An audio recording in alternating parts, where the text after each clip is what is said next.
Awesome. Good morning, guys. It's like no matter how many times you check everything, you always find one something that's a little bit off. And that's exactly what happened there. So for those of you who I'm just meeting, welcome. My name is Jay, CEO of CashFlowDiary. And what we do is we help you become a bigger, better entrepreneur than whatever you currently are at this particular moment in time. These streams in the morning are designed to assist you in doing that very thing, typically helping with the mindset required in order for you to succeed. For those of you watching on Facebook, do know that this is going to be the last few days of us being in all. I think we're down to 4 locations. So we started at 7 and now we're down to 4, and then it'll only be 2. So one of the places will be on Facebook at facebook.com/CashFlowDiary Live. And then for those of you watching on YouTube, we will obviously also be there. So at CashFlowDiary.com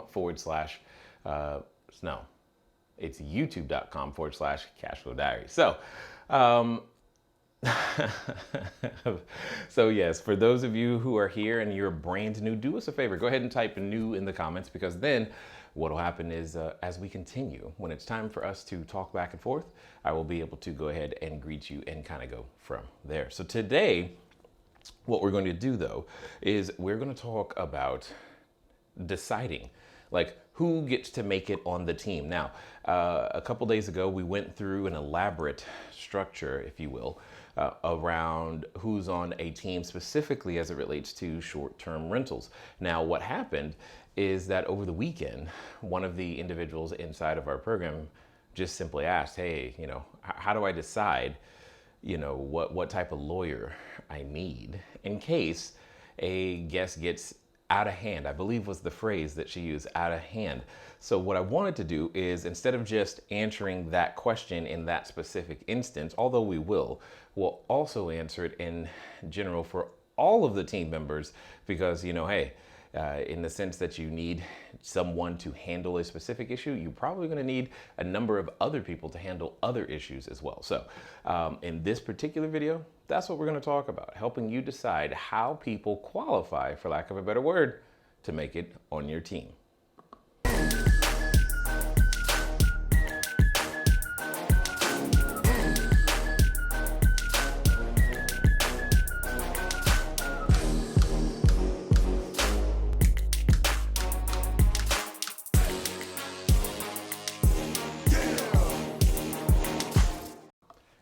All right, ladies and gentlemen, so welcome back. What we're going to do is we're going to talk about the team. How do people make it? How do they qualify to get on your team? And more specifically, what is it that they have to do to make sure that they stay there? And yeah, that was the wrong one. To make sure that they stay there and help you to build the company and the entity that you are indeed after. So what does that look like in this particular case? Well, that's what we're going to explore and make happen for all of us right now. So when it comes down to it, one of the things to remember, like with your own business, 1, 2, 3, is that when you are looking at every team member, all right, every team member comes kind of in 3 flavors. Not like, Baskin Robbins where they have 31 flavors, but just 3. There's and for the sake of just explaining, I'm going to use 3 different retail stores because they tend to serve the purpose, So there's the Walmart, there's the Red Circle Boutique, also known as Target, and then there is Nordstrom. So I know right now we're talking about people, but I'm going to use and leverage those 3 brands, because these 3 brands also communicate in a certain way to their customers that makes a difference. Here's what I'm saying. Walmart, Target, and Nordstrom all can and do sell products that are in common. Now, right now, maybe not so much, simply because of everything going on, but all 3 of them do sell products that are in common, right? Maybe it's a t-shirt, doesn't really matter. I'm not saying go buy your shirts from any one of these 3, it doesn't really matter to me. This is for the sake of learning. But Walmart has a promise. Their promise is things like everyday low prices, and they are focused on a particular type of consumer. Target has also a different promise, and they are focused on a different type of consumer, and so is Nordstrom. What does that mean? That translates to that when it comes down to it, Walmart's everyday low prices typically means that if they were all selling the same product, they would charge accordingly and be able to satisfy their respective customer. So in this particular case, even if it's a t-shirt, this same thing is true.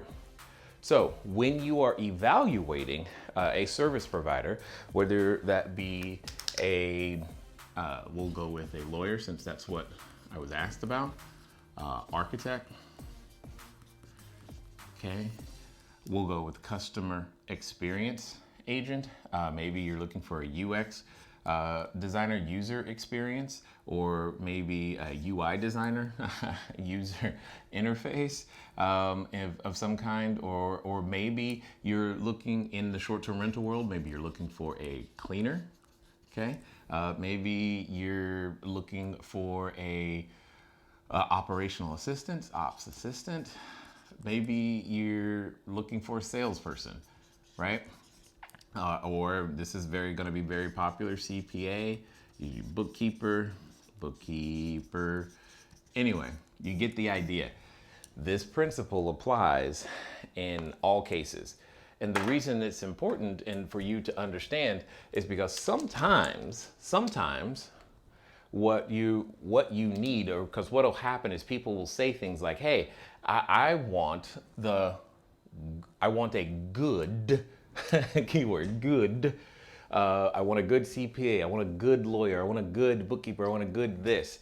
And what you may not realize is that sometimes what that translates to is, hey, if I want a good, and I'm going to put that in quotation marks, lawyer, mentally, emotionally, you believe that translates to having to pay the $4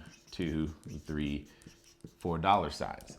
Well, good lawyer does not equal always this. That's not a guarantee. You cannot just base your service providers based upon how much they charge. So that's number one. I want to take that off the table. Now, it could be an indication, but it is not the all, end all, be all determining factor on any of the service providers, right?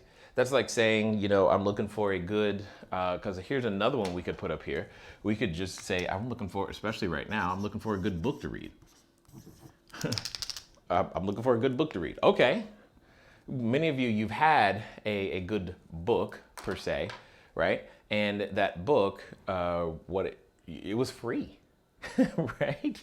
A good book. In fact, let's do this. If you've had a book that you have read that was free, like as in it didn't cost you any money whatsoever, but you found it to be good, do us a favor, type the title of that book in the chat, because hey, book recommendations right now, not a bad idea for a number of us, because we're all looking for a way to get, and because ultimately here's the word that we're after: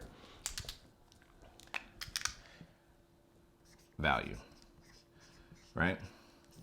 We want, because we use words and we say words like good, I want a good lawyer, good architect, good this, good that for my business. But what we're really communicating is we want excellent value. We want to get the most for our money that we can. We don't want to overpay. We don't want to underpay, because if it needs it, then cool, we'll do so.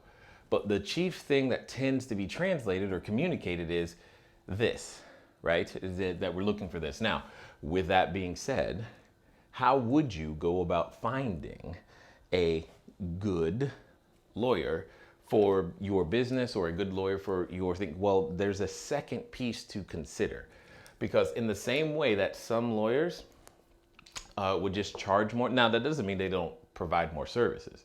That doesn't mean the service level is the same either. But there are some services that you may not need. The person you find who is the $4 sign lawyer may have all of the services you need, but it actually may be more than what you need. How are you to decide? How do you figure this out? Well, what it comes down to is 1, 2, 3, 1, 2, 3. Where's it going? All right. So you 1, 3. All right. So now that you've looked at this part, the next part that you want to begin to consider is very simply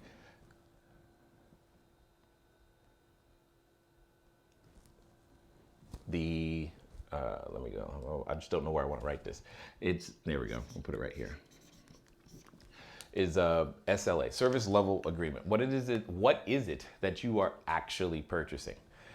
Also understand that can differ from attorney to attorney. So for example, there are times, and this is very true, especially when you're working with graphic designers, when you're saying, hey, you may say, I need a logo, right?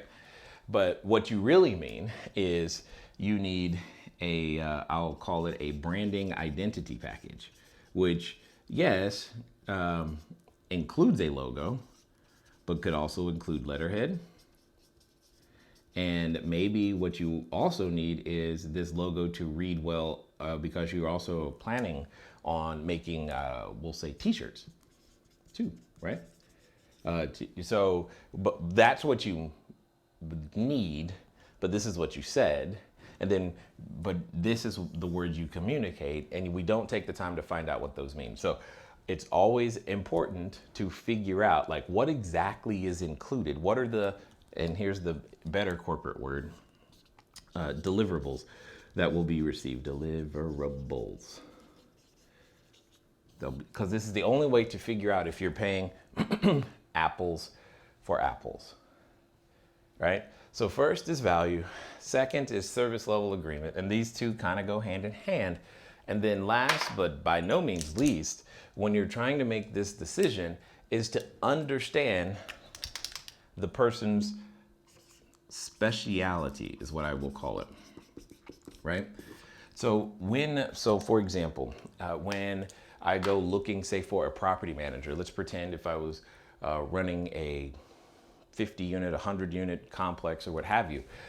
When it comes down to the person's speciality, I will ask questions like, hey, I know you've been a property manager for a while, great value. I understand what you're going to do. We've looked at those things, but I will begin to ask them, what is the type of property you prefer to manage? Not can you manage. See, can you manage is too close to so that they can get paid. That's what they're thinking about at that moment. Can you do this? Yeah, I can do it. But if you are asking someone who prefers to work with Nordstrom customers, Nordstrom property, to now manage what is a Target or Walmart property, what you will find is that you'll end up paying more relative to what you actually needed. So when it comes down to, say, a lawyer, a UX, UI, architect, all of those things, I'm going to find out what they prefer. What is their specialty? Because especially right now, when there could be a lack of clients in the marketplace or availability for clients, someone might agree to do work that they have never done before because you simply said, can you do it? Which is the same as saying, do you have the physical ability to? Which is wonderful and not what you need. What you need is the person who prefers to do the thing that you need handled. So in the case of, a guest getting out of hand, okay, then what you would want to do is you want to ask that particular attorney, hey, do you prefer this? So in this particular case, there are attorneys out there who are landlord-tenant attorneys,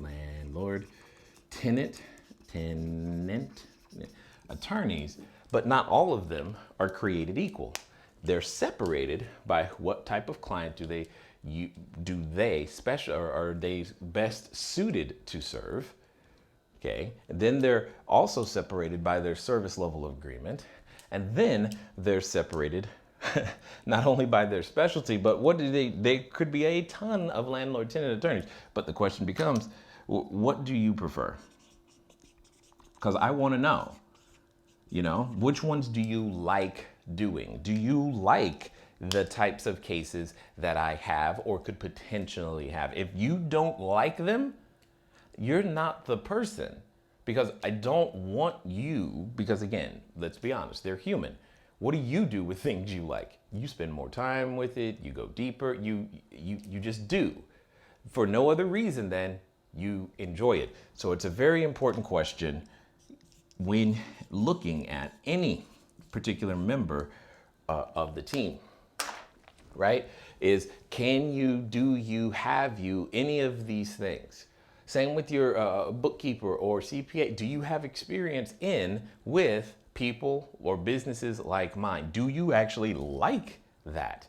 Because there are likely a number of bookkeepers who don't want to do the work for particular industries for whatever their reasons are. And that's fine. There's nothing right or wrong about it. They're just human, and you want to leverage that to your favor. So always ask questions inside the specialty, inside the value, inside service level agreement.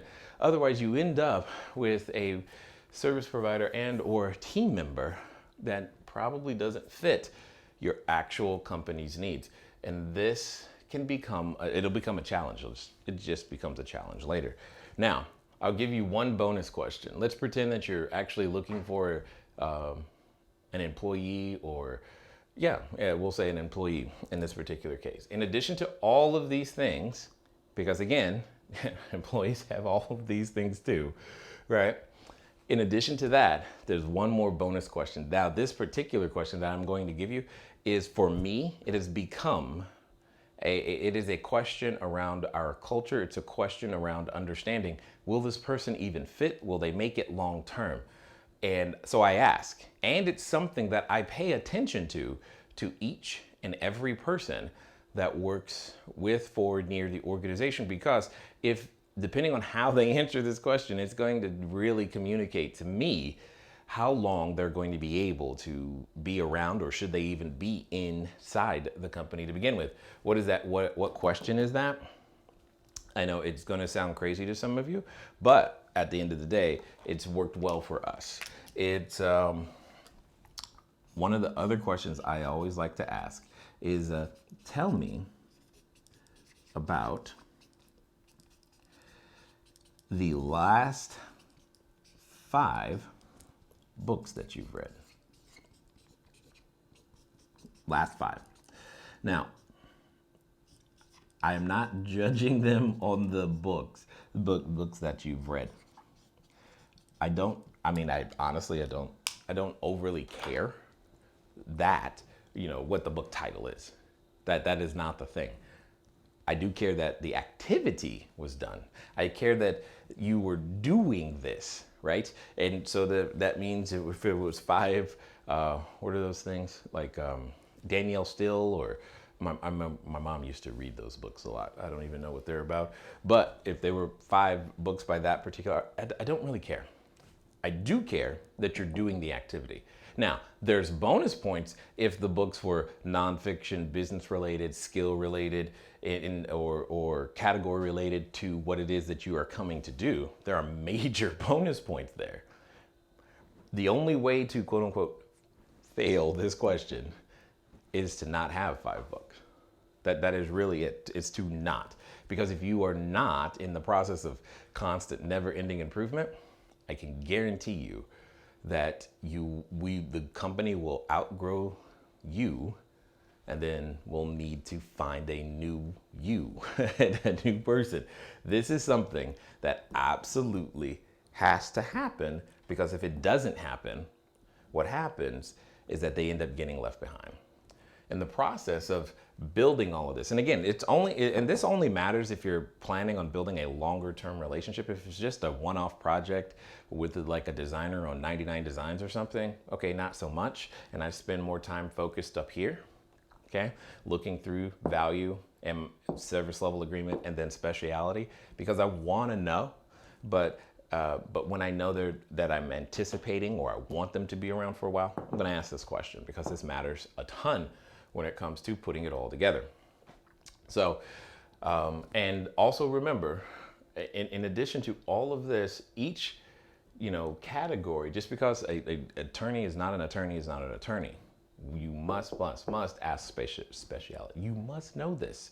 Otherwise, you end up with the guy or gal who typically does estate planning, but because right now, estate planning is actually going up right now.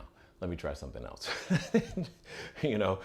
Maybe their particular. I can't even think of an attorney is going to have trouble doing business right now. They're all going to be really busy. So I can't even think of a category that would not be busy right now. So every attorney is probably very, very busy at this particular moment.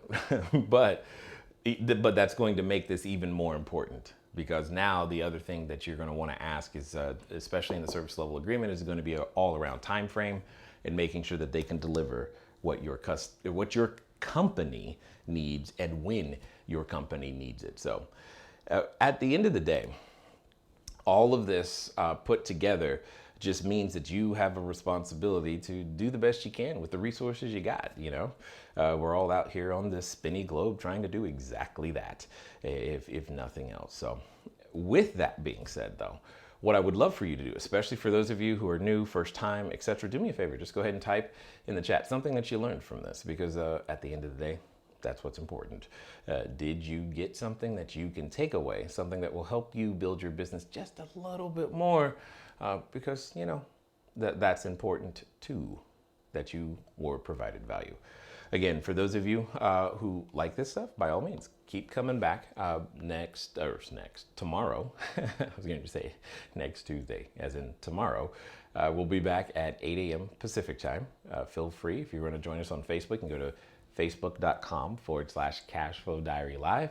And then for those of you on YouTube, you are already in the right place. So if you can, just hit that subscribe and like button, and the notification bell. That would be really, really, really wonderful. As always, it's been my pleasure to, hold on one second. There we go.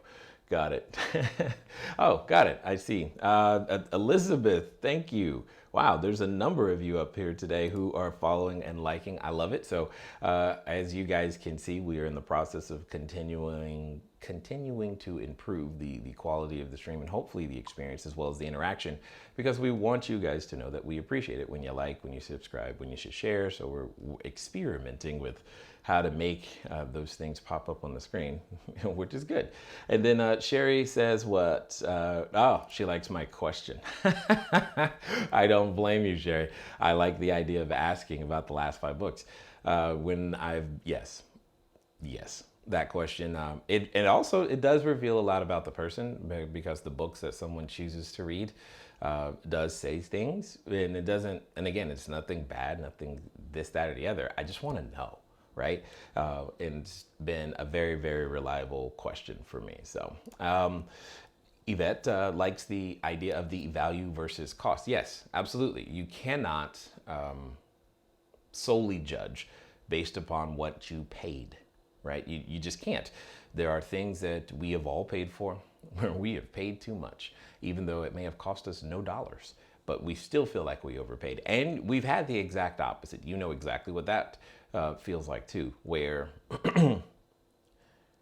I guess where you knew you would have paid more, right? You knew you would have, but you didn't have to. They didn't charge you more. It's just what is, and you're like, wow, that was a great value, right? And you tell everybody about it. Those are the things that we're talking about. But how do you, when you're in a growth process, when you are building yourself, how do you put yourself in such a situation to where you can make a relatively decent decision quickly? And this is one of those times that we're all entering, where learning to make decisions with imperfect information is going to be a necessity, and it's a necessary skill in order to get yourself to where it is that you want to go.